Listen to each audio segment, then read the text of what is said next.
Kita ke sorotan lain, saudara. Polisi memeriksa ayah Vina selama 3 jam di Mapolda Jabar. Penyidik melontarkan pertanyaan seputar BAP yang sebelumnya diberikan. Ditemani tim kuasa hukum dan kakak Vina, Dewi, ayah Vina mengaku mendapatkan 13 pertanyaan dari penyidik. Pemeriksaan ini merupakan kesaksian pertama yang diberikan ayah Vina pasca kasus ini kembali dibuka. Sementara terkait sosok Peggy Setiawan yang dijadikan tersangka saat ini, keluarga mengaku tak mengenal sosok Peggy Setiawan yang dijadikan sebagai tersangka terkait pembunuhan Vina pada tahun 2016 silam. Raden Reza, berita terbaru atau update apa enggak, masih hanya mengulang dari BAP yang 2016. Berapa pertanyaan, Pak? Ada sekitar 13 pertanyaan. Kenal enggak sih, kalau ada pihak keluarga sih nggak kenal. Karena untuk teman-teman almarhum Vina di luar itu kan memang tidak begitu kenal gitu. Kecuali yang teman-teman main di rumah. Sementara itu kakak kandung Vina, Marliana, mengaku kesulitan menghubungi keluarga Eki meski telah berusaha untuk menghubungi beberapa waktu lalu sebelum film tentang pembunuhan Vina hendak diangkat.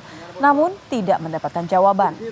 Sementara di tahun 2016 silam, keluarga Eki masih berkomunikasi sejak awal hingga proses persidangan berlangsung. Namun setelah persidangan selesai, Marliana putus komunikasi dengan keluarga Eki. Belum ada. Apa itu? Oh, maksudnya harusnya seperti apa? Harusnya ada komunikasi kan? Ya saya menginginkannya sih seperti itu ya, menginginkan komunikasi kepada beliau gitu. Cuman untuk sampai sekarang kami keluarga belum ada komunikasi. Terakhir komunikasi kapan, Mbak? Terakhir selesai persidangan itu. Tahun 2017 itu. Ya. Sampai sekarang belum Sampai ada. sekarang belum. Sudah mencoba menghubungi atau gimana? Waktu proses awal sudah ya, cuman kan nggak diangkat gitu. Terus sampai sekarang nggak ini lagi kan, nggak mencoba menghubungi. WhatsApp atau apa juga sama? Nggak ada sama sekali ya Nggak ada. komunikasi. Seorang mantan narapidana Lapas Kesambi Cirebon, Ahmad Budi Permadi, mengaku mendapatkan curhatan 7 terpidana kasus pembunuhan Vina dan Eki saat berada di lapas yang sama. Ketujuh terpidana menyebut dipaksa mengaku sebagai pembunuh Vina dan Eki. Menurut Ahmad Budi, salah satu terpidana, yakni Sudirman, sering cerita kalau mereka mendapatkan tindak kekerasan saat diperiksa di Polres Cirebon hingga di Polda Jawa Barat. Ketujuh terpidana menyatakan saat itu mereka tidak ada pilihan untuk membantah kasus pembunuhan Vina dan Eki yang terjadi 8 tahun lalu. Dari gestur maupun dari tubuhnya tuh dia orang-orang polos. Orang-orang yang polos, yang penuh dengan keluguan dan yang tidak pernah tahu apa-apa. Dia pernah curhat, kalau saya bukan pembunuh, Pak. Itu, loh, kenapa Anda tidak mengaku itu di persidangan? Saya nggak berani. Nah, kan katanya pengakuan mereka, di mana proses pem-BAP-an tadi penuh dengan kekerasan. Tindakan-tindakan kekerasan, seolah-olah mereka disuruh ngaku. Gitu. Disuruh ngaku. Beberapa minggu mungkin di Polresta, kemudian para tersangka ya pasti tersangka dibawa ke Polda. Di Polda pun mendapat perlakuan yang sama. Jadi begitu berkas dilimpahkan ke Polda, dia dapatkan perlakuan yang sama pula. Jadi saya punya pemikiran terkesan di dalam rangka proses pem-BAP-an ini terpidana atau terdakwa itu tidak boleh mengatakan tidak, harus mengakui.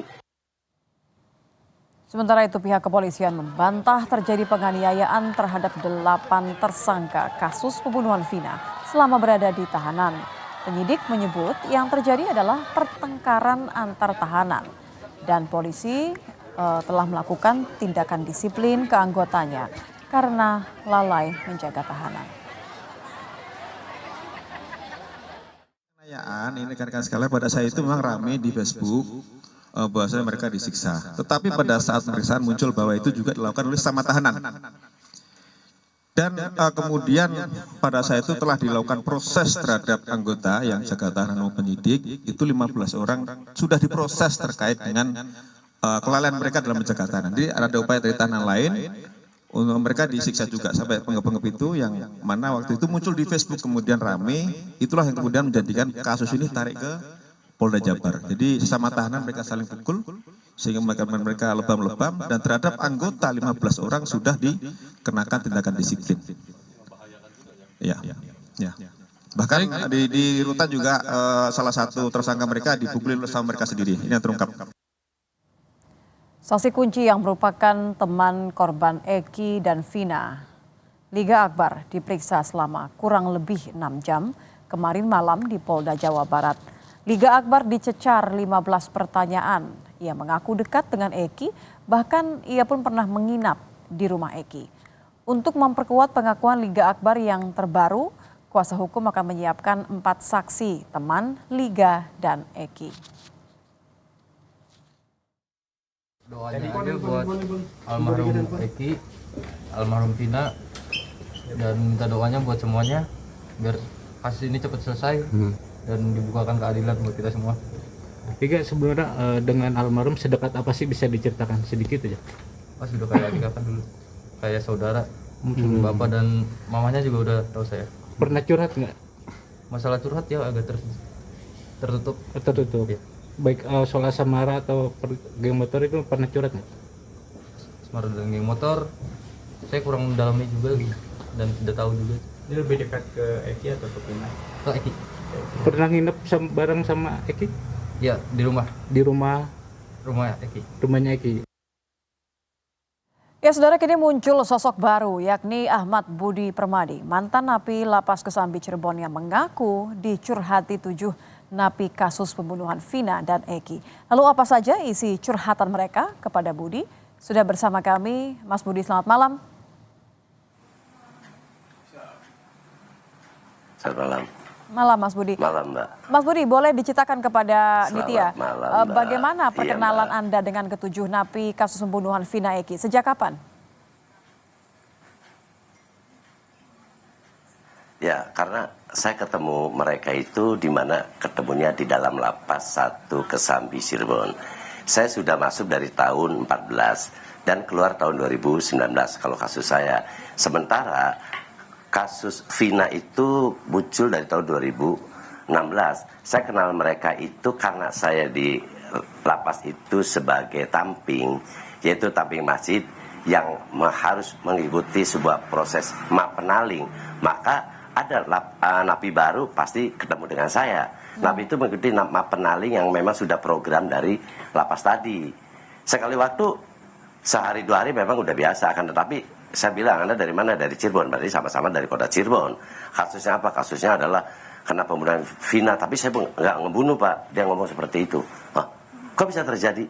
Saya coba cari tahu apa penyebabnya.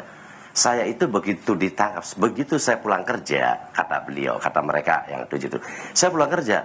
Setelah saya pulang kerja, saya itu ditangkap. Polisi menangkapnya pun ada pihak RW setempat. Padahal setelah ditangkap kemudian langsung dibawa ke kantor polisi, kemudian diproses. Mas Budi, maaf. Dan setelah diproses, Ini ceritanya siapa berarti? dia diproses. Ya. Ini pengakuannya siapa berarti yang mengaku bahwa ia Salah satu orang. salah satu orang? Pengakuan daripada ke 7 orang tadi. Salah satu orang ngomong begitu ke saya dan mengatakan seperti itu. Dan semua kawan-kawannya itu mendapat perlakuan yang sama untuk mengakui apa yang tidak pernah dia lakukan. Kok bisa gitu? Saya bilang. Sementara gimana? Nah, setelah diproses dia katakan di Polresta itu dia masih tidak ngaku karena dia memang bukan pelaku. Kemudian sampai dibawa ke Polda.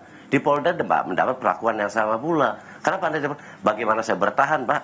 Kalau malam saya selalu digulung, diadakan satu tindakan kekerasan, dipukul, diapak. Itu pengakuan kata dia ke saya.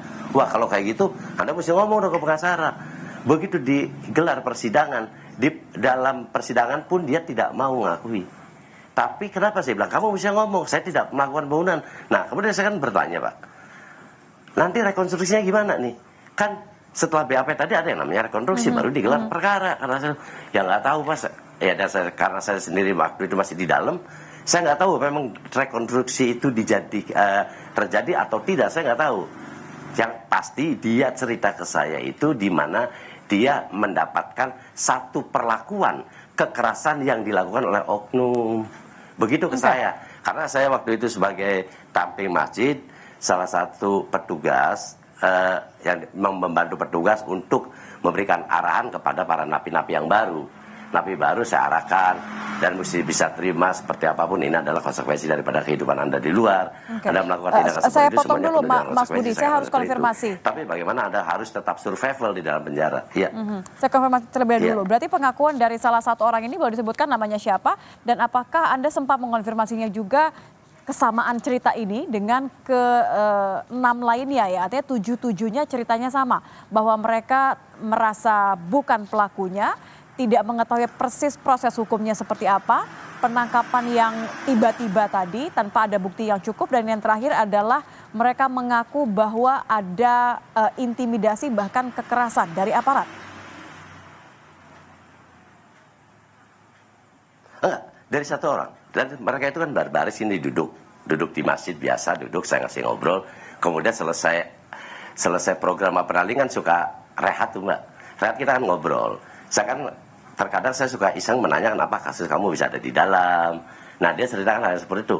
Yang membuat saya tanda tanya itu, Anda bukan pelaku. Kenapa waktu proses persidangan, kenapa Anda saya panggil Man aja, nggak tahu namanya Sudirman. Nggak tahu saya sendiri nama satu-satunya kan lupa nih Mbak. Ya. Oh, kenapa? Ya saya mau ngomong nggak ngaku kayak gimana. Ini kan di mana? Pengacara kamu gimana? Ya seperti ini aja. Jadi nampak sekali dari muka mereka itu bahwasanya keikhlasan, bukan ikhlasan apa, kepasrahan yang nampak sekali gitu loh.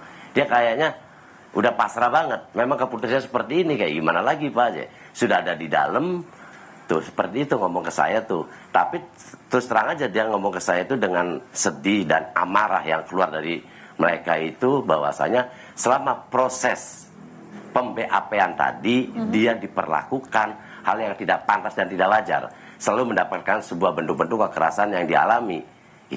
Ini bentuk kekerasannya dari aparat saja atau juga dari sesama penghuni lapas atau dari pihak-pihak lain yang kemudian membuat mereka merasa terancam?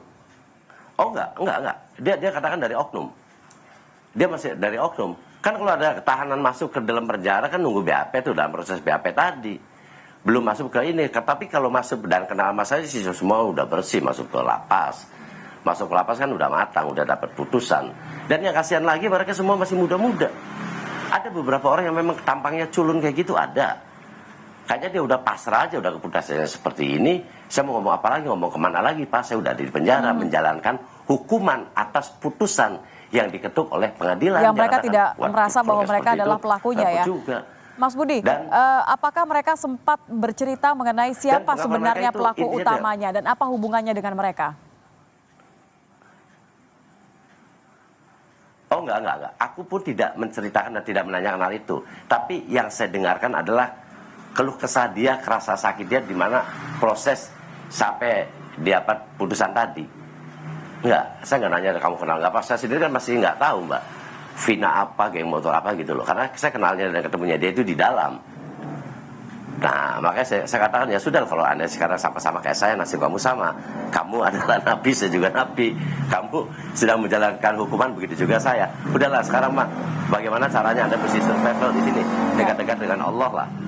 Banyak istighfar. Paling saya hanya mengatakan hal-hal seperti itu aja Mbak. Mas Budi kan sempat mengatakan ya kepada Sudirman ini dan juga kepada ke-6 lainnya bahwa kalau memang ada yang merasa ketidakadilan, sudah ngomong belum ke kuasa hukum, ke pengacara. Ini sudah dilakukan belum ya sama mereka? Bicara ke pengacara masing-masing. Saya pernah ngomong seperti itu. Akan tetapi saya sendiri belum pernah lihat nih ada ngebesuk pengacara atau apa, sama sekali tidak ada. Dia pikir mungkin sudah jadikan keputusan seperti ini, sudah tidak ada celah lagi untuk pembelaan diri dia, udah diputuskan, udah ini keras, tinggal dia menjalankan masa tahanan saja, pikir dia dan pikir saya seperti itu. Karena saya nggak ngelihat, dan bahkan di antara mereka pun ada yang jarang dibesuk Mbak. Oke. Setelah Mas Budi tahun 2019 berarti keluar lapas, apakah sempat bertemu lagi dengan mungkin kan sudah terpikir ya bahwa oh ini ternyata kasusnya begitu, apalagi akhir ini kan sudah mulai semakin banyak menjadi sorotan. Mas Budi sempat nggak bertemu dengan keluarga Vina, keluarga Eki, atau mungkin malah keluarga dari ke-7 orang ini yang bercerita kepada Mas Budi? saya tidak pernah ketemu dan memang saya nggak kenal mereka, Mbak. Yang saya temuin adalah kawan saya juga sama napi di dalam. Dia sama dengan saya tamping masjid karena dia itu adalah orang Kuningan dan dia sangat akrab sekali dengan Sudirman tadi. Saya menanyakan itu, Ded, sekarang kan kasus ini ramai nih, nasib yang Sudirman gimana? Saya kan menanyakan seperti itu. Terus jawab Dedi, semua ketujuh narapidana kasus Vina itu sudah diangkut, sudah tidak ada lagi di lapas 1 Kesambi. Di mana? Di Polda. Hah? Di Polda. Saya kan sudah tanda tanya kenapa mesti di Polda. Nah itu pengakuan Dedi. Dedi pun sama, mantan napi kayak saya. Dan dia adalah orang yang paling dekat dengan Sudirman tadi. Makan dikasih, ya pokoknya sedikit diperhatian lah. Karena begitu saya keluar, dia sendiri kan sama tamping masjid. Dan Sudirman itu ngegabungnya sama kami para tamping masjid. Satu sisi dia mungkin nyari pelindung, kedua mungkin dia berbanyak istighfar dan dia lebih mendekatkan diri kepada Allah. Ya, karena masih Artinya sangat muda ya. menerima nasib Baik. seperti itulah. Memang kenyataannya kayak gitu, Mbak. Baik, terima Iya. kasih. Terima kasih Mas Budi sudah bergabung bersama kami di Kompas Malam. Sehat-sehat, selamat malam Mas Budi. Iya.